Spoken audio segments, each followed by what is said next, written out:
Single digit double digit ಅಂತೂ 100 ಭಾಗ ಬರುತ್ತೆ. ಸಿಂಗಲ್ ಡಿಜಿಟ್ ಗಟ್ಟಿ. ಅದರ ರಾಜ್ಯದ ದೃಷ್ಟಿಯಿಂದ 28 ಜನ ಸೋಲು. ಯಾಕಂದ್ರೆ ಪಾರ್ಲಿಮೆಂಟ್ ಅಲ್ಲಿ ಬರೋದ್ರ ಬಗ್ಗೆ ಯಾರನ್ನ ಮಾತಾಡಿದ, ನೀವೇ ವರದಿ ಮಾಡೋದು ನೀವೇ, ಯಾರಾದ್ರೂ ಮಾತಾಡಿದಾರ?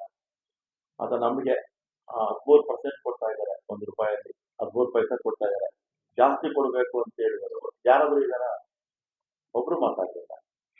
ಅದು ಈ ನಮ್ಮ ಗೆಜೆಟ್ ಆಗ್ಬೇಕಲ್ಲ, ಕೃಷ್ಣಾ ಪ್ರಾಧಿಕಾರದ್ದು, ಯಾರಾದ್ರೂ ಮಾತಾಡಿದಾರ ಪಾರ್ಲಿಮೆಂಟ್ ಹೆಸರು? ಅವ್ರದೇ ಸರ್ಕಾರ 4 ವರ್ಷ ಆಯಿತು. ಬೊಮ್ಮಾಯಿ ಅವ್ರಿಗೆ ಅಷ್ಟು ಆಸಕ್ತಿ ಇಟ್ಟಿದ್ರೆ ಅವರು ನಿಂಬಾಗ್ತಾರೆ ಅಲ್ವಾ, ಮಾಡಿಸ್ಕೊಂಡ್ ಬರ್ಬೇಕಾಗಿತ್ತು. ಅದರಿಂದ ಆ ದೃಷ್ಟಿಯಿಂದ ಇವರೆಲ್ಲ ಕೂಡ ಸೋಲ್ಬೇಕು ಅಂತ ಹುಬ್ಬಳ್ಳಿಯ ಹೇಳೋದು ಇಲ್ಲ ಅಂತಲ್ಲ. ಕಾರಣ ಏನಂದ್ರೆ 80 ಲಕ್ಷ ಜನ ಓಡಾಡ್ತಾ ಇದ್ದು ಉದ್ದೇಶ 1 ಕೋಟಿ ಜನಕ್ಕೆ ಇರ್ತಾ ಇದ್ರು. ಹಿಂದೆ 4 ವರ್ಷದಲ್ಲಿ ಬೊಮ್ಮಾಯಿ ಅವರು, ಯಡಿಯೂರಪ್ಪ ಅವರು ಒಂದು ದೊಡ್ಡ ಮೂರು ಕಾರ್ಪೊರೇಷನ್ ಒಂದು ದೊಡ್ಡ ತಗೊಂಡಿಲ್ಲ. ಆಮೇಲೆ 14,000 ಜನ ರಿಟೈರ್ಡ್ ಆಗಿದ್ರು. ಒಂದು ರಿಕ್ರೂಟ್ಮೆಂಟ್ ಮಾಡಿಲ್ಲ. 2016 ನಾನು ಇಂಜಿನಿಯರಿಂಗ್ ಇಲಾಖೆ ಮಂತ್ರಿ ಆಗಿದ್ದಾಗ ರಿಕ್ರೂಟ್ಮೆಂಟ್ ಮಾಡಿದ್ದೆ ನಾವು. ಈಗ 9,000 ಜನ ರಿಕ್ರೂಟ್ಮೆಂಟ್ ಮಾಡ್ತಾ ಇದ್ವಿ. ಮನೆ ಕೆ ಕಲ್ಯಾಣ ಕರ್ನಾಟಕದ್ದು 1,600 ಜನಕ್ಕೆ ನಾನೇ ಆದೇಶ ಪತ್ರ ಕೊಡ್ತಾ ಇದ್ದೆ. ಉಳಿದಿರ್ತಕ್ಕಂಥ ಜನ 2-3 ತಿಂಗಳು ಬಂದ್ಬಿಡುತ್ತೆ. 5,800 ಬಸ್ ತಗೊಳ್ತಾ ಇದ್ದೆ.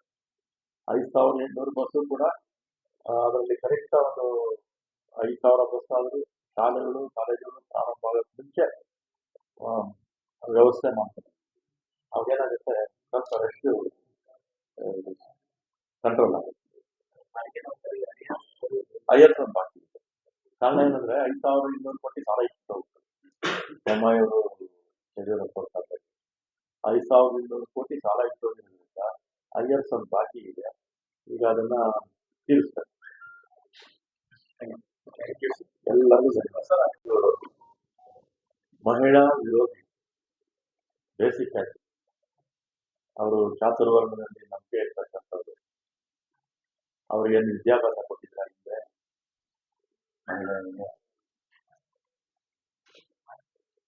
ಯಾವ ಅಧಿಕಾರಿಗಳನ್ನು ಕೊಟ್ಟಿರ್ಲಿಲ್ಲ ಹಿಂದೆ. ಮತ್ತೆ ಇಷ್ಟೆಲ್ಲ ನರೇಂದ್ರ ಮೋದಿ, ಅಮಿತ್ ಶಾ ಮೇಲೆ ಮಾತಾಡ್ತಾರೆ ಮಾತೃಶಕ್ತಿ ಅಂತ. ಇದು ಮಾತೃಶಕ್ತಿ ಎಲ್ಲಪ್ಪ ಹೋಗಿತ್ತು ಮಣಿಪುರದಲ್ಲಿ ಹೆಣ್ಮಗುನ ಬಟ್ಟೆ ಎಲ್ಲ ಬಿಟ್ಬಿಟ್ಟು ಇದು ಮಾಡೋದ್ರಿಂದ ಎಲ್ಲೋಗಿತ್ತು ನಿಮ್ಮ ಮಾತೃಶಕ್ತಿ ಅವರಿಗೆ. ಆಮೇಲೆ ಇನ್ನೂ ಅನೇಕ ಪ್ರಕಾರದ ದೇಶದಲ್ಲಿ ಮಹಿಳೆಯರ ಮೇಲೆ ದೌರ್ಜನ್ಯಗಳಾಗಿತ್ತು. ಈಗಲೂ ಕೂಡ ಉತ್ತರ ಪ್ರದೇಶದಲ್ಲಿ ಕಾನೂನೇ ಇಲ್ಲ. ಯಾರಾದ್ರು ತಪ್ಪು ಮಾಡಿದ್ರೆ ತಗೊಂಡು ಬುಲ್ಡೋಜರ್ ಹೊಡಿತಾರೆ. ಯಾರೋ ಒಬ್ಬ ವ್ಯಕ್ತಿಯ ಮನೆ ತಪ್ಪು ಮಾಡಿದ್ರೆ ಮನೆಯವರಿಗೆಲ್ಲ ಶಿಕ್ಷೆ ಕೊಡೋಕ್ಕಾಗುತ್ತೆ. ಇವರು ಎಲ್ಲ ಪತ್ರಿಕೆಯವರು ಮತ್ತೆ ಬೇರೆಯವ್ರ ಜೊತೆ ಇದೇ ಟೂಟೆ ಮಾಡ್ಬಿಡ್ತಾರೆ. ಒಬ್ಬ MP ಕಾನೂನು ಎಲ್ಲಿದೆ? ಆಮೇಲೆ ಇನ್ನೂ ಅನೇಕ ಪ್ರಕರಣಗಳು ಮಹಿಳೆಯರ ಮೇಲೆ ದೌರ್ಜನ್ಯ ಆದಾಗ ಗೃಹ ಮಂತ್ರಿ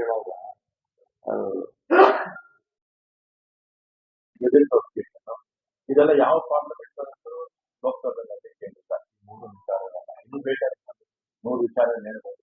ಬಹಳ ಪ್ರಮುಖವಾಗಿರ್ತಕ್ಕಂಥ ಅದರಿಂದ ಪಾರ್ಲಿಮೆಂಟ್ ಅಲ್ಲಿ ಮಾತಾಡದೇ ಇರ್ತಕ್ಕಂಥವ್ರು, ನಮ್ಮ ರಾಜ್ಯದ ಹಿತಾಸಕ್ತಿ ಬಯಸದೇ ಇರ್ತಕ್ಕಂಥವ್ರು, ರಾಜ್ಯಕ್ಕೆ ಅನ್ಯಾಯವಾದ ಕಣ್ಮುಚ್ಕೊಂಡು ಕೂತಿರ್ತಕ್ಕಂಥವ್ರು, ರಾಜ್ಯದ ರೈತರಿಗೆ ಅನ್ಯಾಯ ಅಂತ ಸಂದರ್ಭದಲ್ಲಿ ಕಣ್ಮುಚ್ಕೊಂಡು ಕೂತ್ಕೊಂಡಿರ್ತಕ್ಕಂಥವ್ರು, ಅಥವಾ ವಿಧಾನಸಭೆಗೆ ಪಾರ್ಲಿಮೆಂಟ್ ಹೋಗಿ ಸುಮ್ಮನೆ ಮಾತಾಡಿ ನೋಡ್ಕೊಂಡು ಮಾತಾಡೋದು ಅಲ್ಲ, ಸುಮ್ಮನೆ ಹೋಗಿ ಬರ್ತಕ್ಕಂಥವ್ರು ನಮ್ಗೆ ಬೇಕಾಗಿಲ್ಲ. ಅದರಿಂದ ಈ ಬಾರಿ 28 ಕ್ಷೇತ್ರದಲ್ಲಿ 28 ಜನ ಕಾಂಗ್ರೆಸ್ ಅಭ್ಯರ್ಥಿಗಳು ಗೆದ್ದರೆ ಮೋದಿ ಎಲ್ಲ ಅಥವಾ ಯಾರಾದ್ರೂ ಪ್ರಧಾನಮಂತ್ರಿ ಆಗಿ ಅಥವಾ ಯಾವುದೇ ಸರ್ಕಾರ ಆಗಿದ್ರು ಕೂಡ ನಮ್ಮ ರಾಜ್ಯಕ್ಕೆ ಆಗ್ತಾ ಇರ್ತಕ್ಕಂಥ ಅನ್ಯಾಯವನ್ನ ಸರಿಪಡಿಸುವಂತ ಕೆಲಸವನ್ನ ನಮ್ಮ ಪಕ್ಷದ ಹೆಚ್ಚು ಸದಸ್ಯರು ಆಗಿದ್ರೆ ಆಗುತ್ತೆ ಅಂತ ನನ್ನ ಭಾವನೆ. ಆ ದಿಕ್ಕಲ್ಲಿ ನಮ್ಮ ರಾಜ್ಯದಲ್ಲಿ ಮತ್ತೆ ಬೇರೆ ಬೇರೆ ವಿಧಾನಸಭೆ ಪಾರ್ಲಿಮೆಂಟ್ ಕ್ಷೇತ್ರದಲ್ಲಿ ಹೆಚ್ಚಿನ ಕಾಂಗ್ರೆಸ್ ಗೆದ್ದರೆ ನಮ್ಮ ಪಕ್ಷಕ್ಕಲ್ಲ ರಾಜ್ಯದ ಹಿತದೃಷ್ಟಿಯಿಂದ ಒಳ್ಳೇದಾಗುತ್ತೆ. ಅವ್ರ ಹತ್ರ ಏನೋ ದಾಖಲೆ ಇದ್ರೆ ಕೊಡ್ಲಿ ಬಿಡಿ, ಏನ್ ಅವ್ರಲ್ಲಿ ಏನಿದೆ, ಏನೋ ದಾಖಲೆ ಇದ್ರೆ ಕೊಡ್ತೀವಿ. ಇನ್ನೊಂದು ಈ ರಾಜಕೀಯದಲ್ಲಿ ಇವೆಲ್ಲ ಆಗ್ತಾ ಇರ್ತಾರೆ, ಇದೆಲ್ಲ ಹೇಳ್ತಾ ಇರ್ತಾರೆ. ಆತರ ಏನಾದ್ರು ಸಿದ್ದರಾಮಯ್ಯ ಇರೋದಂತ ಸಂದರ್ಭದಲ್ಲಿ ಏನಾದ್ರು ಅವ್ರಿಗೆ ವಿಶೇಷವಾಗಿ ಏನಾದ್ರು ಗೊತ್ತಿದ್ರೆ ಅದನ್ನ ಹೇಳಿಬಿಡಿ ಜನಕ್ಕೆ. ಅವಾಗ ಮೋದಿ ಅವರು ಸಹಾಯ ಪಡ್ತಿದ್ರು, ಸಿದ್ದರಾಮಯ್ಯ ಅವರು ಮೋದಿ ಅವರು ಸಹಾಯ ಪಡ್ತಿದ್ರು. ಏನಿಲ್ಲ, ಯಾವ ಸಹಾಯನೂ ಕೊಡಲಿಲ್ಲ ಅಂತ ಮುಖ್ಯಮಂತ್ರಿ ಹೇಳಿದರೆ. ನಾನು ಕೂಡ ಅವತ್ತಲ್ಲಿದ್ದೆ. ನಮ್ಮ ಗೋವಿಂದರಾಜ್ ನಮ್ಮ ಈಗ ರಾಜಕೀಯ ಕಾರ್ಯಮಂತ್ರಿಗಳಾಗಿರಲ್ಲ, ಅವರು ಅಂದಾಜು ಎಲ್ಲ ಮಾತಾಡಿ ನಾನು ಅವ್ರ ಮುಂದೆನೇ ಇದ್ದೆ. ಅಲ್ಲಿಂದ ಒಂದು ಬಾಡಿ ತಂದ್ರೆ ಅದಕ್ಕೆ ಪ್ರಧಾನಮಂತ್ರಿಗಳ ಅಥವಾ ಇನ್ಯಾವುದಕ್ಕೆ ಗುರುತಿನ ಇದೇನೋ ಅವಶ್ಯಕತೆ ಏನಿಲ್ಲ. ಈಗ ಮೊನ್ನೆ ರೈತರು ರೈತರ ಹನುಮಾನ ಸೈಂಟಿಸ್ಟ್ ಅದಕ್ಕೆ ಪ್ರಧಾನಮಂತ್ರಿಗಳು ಬಿಟ್ಟೆ ಮಾಡಲ್ಲ, ಸಹಜವಾಗಿ ಅದನ್ನ ಸಹಜ ಸಾವನ್ನ ಬೇರೆ ಆಗಿತ್ತು ಅನ್ನೋ ನಿಟ್ಟಲ್ಲಿ ಹೇಳ್ತಾರೆ. ಆ ತರ ಇದ್ರೆ ಪೋಸ್ಟ್ ಮಾರ್ಟಮ್ ಮಾಡಿ ಕಳಿಸೋದು. ಆತರ ಇದ್ರೆ ನಮಗಿಂತೂ ಕಾನೂನು ದೇಶದಲ್ಲಿ ಬಹಳ ಕಠಿಣ. ನಮ್ಮಲ್ಲೂ ಕಾನೂನು ತಪ್ಪಾಂದು ತಪ್ಪಿಸ್ಕೋಬಹುದು. ವಿದೇಶಗಳಲ್ಲಂತೂ ಅದು ನಡೆಯೋದೇ ಇಲ್ಲ. ಅಂದ್ರೆ ಪ್ರಜ್ವಲ್ ರೇವಣ್ಣ ಅವರು ಆ ಕೇಸ್ನ ಬಗ್ಗೆ ಯಾರು ಮಾತಾಡಬಾರ್ದು ಅಂತ ನಾವೆಲ್ಲ ಹೇಳ್ತಾರೆ, ನಮ್ಮೆಲ್ಲ ಹೇಳಿಲ್ಲ ಸುಮ್ಮನೆ ಆಗ್ತಾರೆ. ಇದೆಲ್ಲ ರಾಜಕೀಯದಲ್ಲಿ ಬರ್ಕೊಂಡ್ ಬಂದಿರ್ತಕ್ಕಂಥದ್ದಲ್ಲ.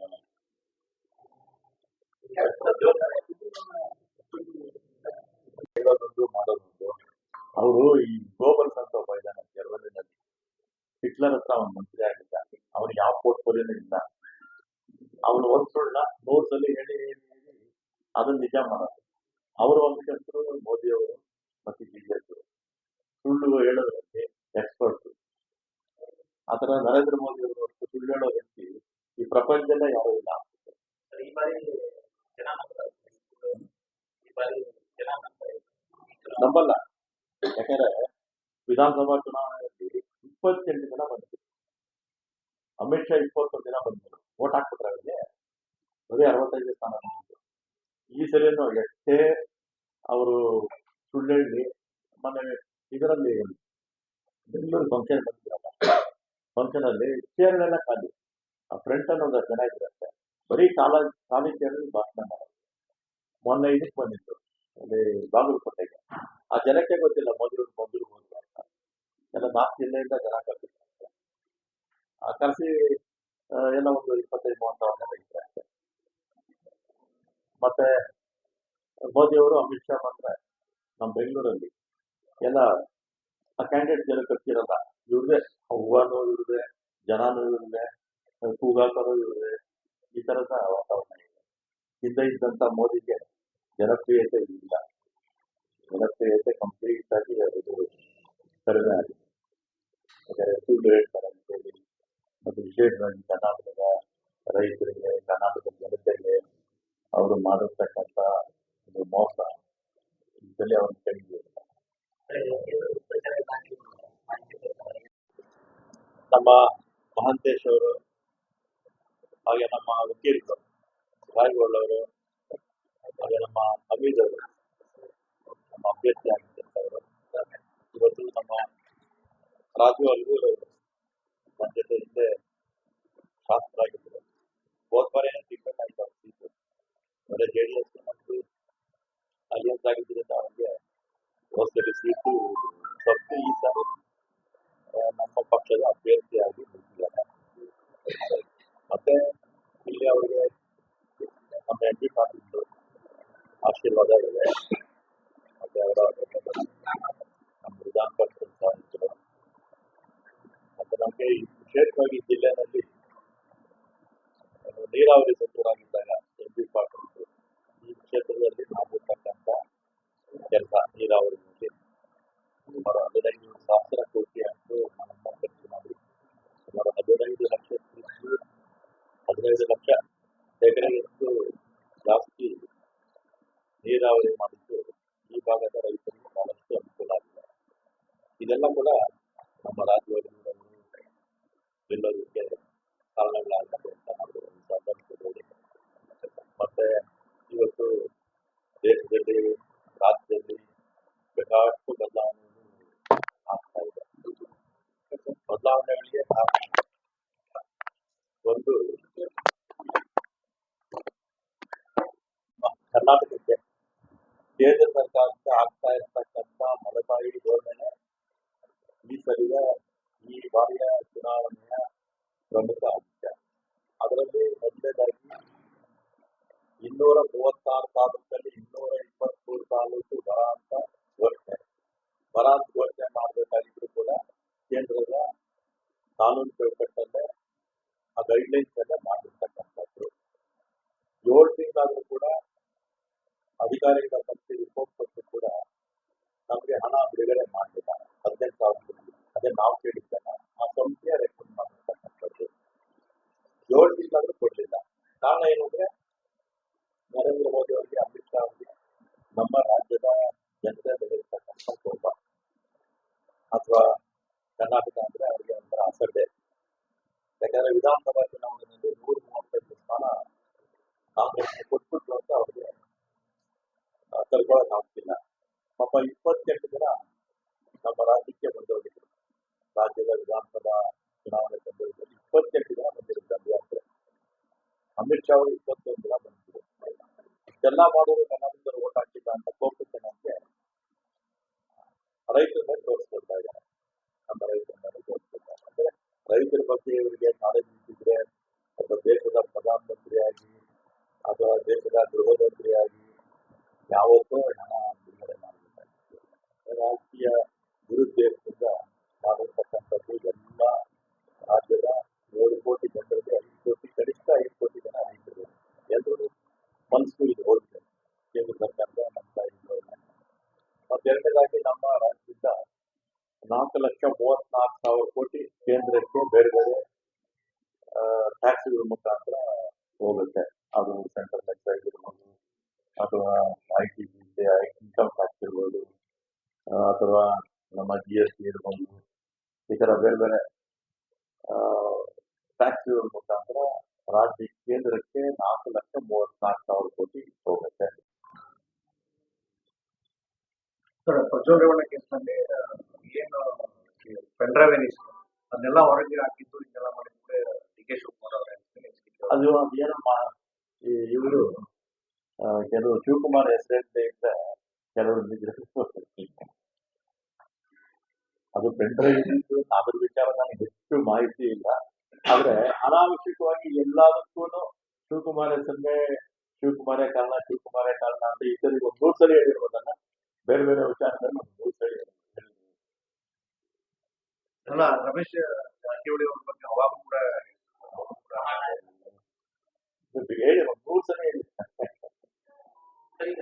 ಪದೇ ಪದೇ ರಾಜಕಾರಣಿಗಳ ರಾಜಕೀಯ ಕ್ಷೇತ್ರಕ್ಕೆ ಎಲ್ಲಿ ರಾಜಕೀಯ ಬರಬಾರ್ದು ಅಂತ ಈ ಬಗ್ಗೆ ಮಹಿಳೆ ನಾವು 6 ಸೀಟ್ ಕೊಟ್ಟಿದ್ದೀವಿ ಸರಿ ಮಹಿಳೆಯರಿಗೆ. ಆಮೇಲೆ ಒಂದು 10-15 ಜನ ಯುವಕರು ಕೊಟ್ಟಿದ್ದೀವಿ. 28ರಲ್ಲಿ 15 ಜನ ಮೇಲೆ ಯುವಕರು ಅಥವಾ ಮಹಿಳೆಯರೇ. ಅಲ್ಲ ಸರ್, ರಾಜಕೀಯದ ಮೇಲೆ ಈ ರೀತಿ ಪ್ರಕರಣಗಳಿಂದ ರಾಷ್ಟ್ರದ ಪ್ರಕರಣದ ರಾಜಕೀಯ ವ್ಯಕ್ತಿಗಳ ಮೇಲೆ ಪ್ರಮುಖವಾಗಿ ಒಂದು ಭಾವನೆ, ತಪ್ಪಾದ ಭಾವನೆ ಬರ್ತದೆ. ಈಗ ಯಾರು ಕುರುಬಾಣಿ ತಪ್ಪಿಗೆ ಎಲ್ಲರ ಮೇಲೂ ಆ ಥರ ಮಾಡ್ತಾರೆ. ಕರ್ನಾಟಕದಲ್ಲಿ ಅಥವಾ ನಮ್ಮ ದೇಶದಲ್ಲಿ ಎಷ್ಟು ಜನ ರಾಜಕಾರಣಿಗಳು ಎಲ್ಲ ಒಂದೊಂದು ಘಟನೆ ಆಗುತ್ತೆ. ಅದಕ್ಕೆ ಎಲ್ಲ ರಾಜಕಾರಣಿಯಿಂದ ನಾವು ಮಾಡೋಕ್ಕಾಗುತ್ತೆ. ಕರ್ನಾಟಕದಲ್ಲಿ ಬಾಂಬ್ ಬ್ಲಾಸ್ಟ್ ಅಂದ್ರೆ ಕಾಂಗ್ರೆಸ್ ಸರ್ಕಾರ ಹೇಳುತ್ತೆ ಗ್ಯಾಸ್ ಬ್ಲಾಸ್ಟ್ ಆಯ್ತು ಅಂದ್ರೆ ಮೋದಿ ಅವರಿಗೆ ಅವರು ಚುನಾವಣೆ ಸಂದರ್ಭದಲ್ಲಿ ಬಾಂಬ್ ಬ್ಲಾಸ್ಟ್ ಆಗೋಯ್ತು ಅಂತ ಹೇಳ್ತಾರೆ. ಮೋದಿ ಅವರಿಗೆ 28/7/2008 BS ಯಡಿಯೂರಪ್ಪ ಅವರು ಚೀಫ್ ಮಿನಿಸ್ಟರ್ ಆಗಿದ್ರು. ಆಗ ಕಟೀಲು ಸ್ಟೇಡಿಯಂ ಹತ್ರ ಬಾಂಬ್ ಬ್ಲಾಸ್ಟ್ ಆಗುತ್ತೆ. ಆಮೇಲೆ 10/4/10 BS ಯಡಿಯೂರಪ್ಪ ಅವರು ಚೀಫ್ ಮಿನಿಸ್ಟರ್ ಆಗಿರ್ತಾರೆ. ಸರಣಿ ಬಾಂಬ್ ಆಗುತ್ತೆ ಬ್ಯಾಂಗ್ಳೂರು, 10-15 ಕಡೆ ಆಗುತ್ತೆ. ಆಮೇಲೆ 10/4/13 ಜಗದೀಶ್ ಶೆಟ್ಟರ್ ಅವರು ಚೀಫ್ ಮಿನಿಸ್ಟರ್ ಆಗಿರ್ತಾರೆ. ಮಲ್ಲೇಶ್ವರಂನಲ್ಲಿ ಬಾಂಬ್ ಬ್ಲಾಸ್ಟ್ ಆಗುತ್ತೆ. ಆಮೇಲೆ 20/1/20 BS ಯಡಿಯೂರಪ್ಪ ಅವರು 2ನೇ ಸಲ ಮುಖ್ಯಮಂತ್ರಿಗಳಾಗ್ತಾರೆ. ಆಗ ಮಂಗಳೂರು ಏರ್ಪೋರ್ಟ್ ಅಲ್ಲಿ ಬಾಂಬ್ ಬ್ಲಾಸ್ಟ್ ಆಗುತ್ತೆ. ಆಮೇಲೆ ಕುಂದಾ ಪ್ರಯಾಗ ಇಲ್ಲಿ ಈ ಜಾಗದಲ್ಲಿ ಬೊಮ್ಮಾಯಿ ಅವರಿದ್ದಾಗ 26/8/22 ಬಾಂಬ್ ಬ್ಲಾಸ್ಟ್ ಆಗುತ್ತೆ. ಆಮೇಲೆ 19/10/22 ಕುಕ್ಕರ್ ಬಾಂಬ್ ಆಗಿದ್ದು ಮಂಗಳೂರಲ್ಲಿ ಒಟ್ಟು 6 ಕಡೆ ಬಿಜೆಪಿ ಸರ್ಕಾರ ಇದ್ದಾಗ ಬಾಂಬ್ ಬ್ಲಾಸ್ಟ್ ಆಯಿತು. 6 ಕಡೆ ಆಯಿತು. ನಮ್ಮ ಸರ್ಕಾರದಲ್ಲಿ ಮೊನ್ನೆ ಆಯಿತು, ಎಲ್ಲಿ ರಾಮೇಶ್ವರ ಆಗಿದೆ. ಈಗ ನರೇಂದ್ರ ಮೋದಿ ಅವರು ಹೇಳಿ, ಯಾರ ಕಾಲದಲ್ಲಿ ಬಾಂಬ್ ಬ್ಲಾಸ್ಟ್ ಜಾಸ್ತಿ ಆಯಿತು? ಬಿಜೆಪಿ ಅವ್ರ ಕಾಲದಲ್ಲ, ಕಾಂಗ್ರೆಸ್ ಕಾಲದಲ್ಲ? ಬಿಜೆಪಿ ಅವ್ರ ಕಾಲದಲ್ಲ. ಆಮೇಲೆ ಪೊಲೀಸ್ ನೈತಿಕತೆ ಬಿಜೆಪಿ ಅವರ ಆಡಳಿತದಲ್ಲಿ 9 ವರ್ಷದಲ್ಲಿ ಯಾವಾಗಲೂ ಅವರ ಪಕ್ಷದ ಇದ್ದಾರೆ, ಅಂಗಪಕ್ಷಗಳ ಇದರನ್ನ ಹೋಗೋದು, ಗಲಾಟೆ ಮಾಡೋದು, ಪೊಲೀಸ್ ನೈತಿಕತೆ ಅವ್ರು ಇದೇ ಆಗ್ತದಲ್ಲ ಸಪ್ಲಾನ್ ಪೊಲೀಸ್ಗೆ.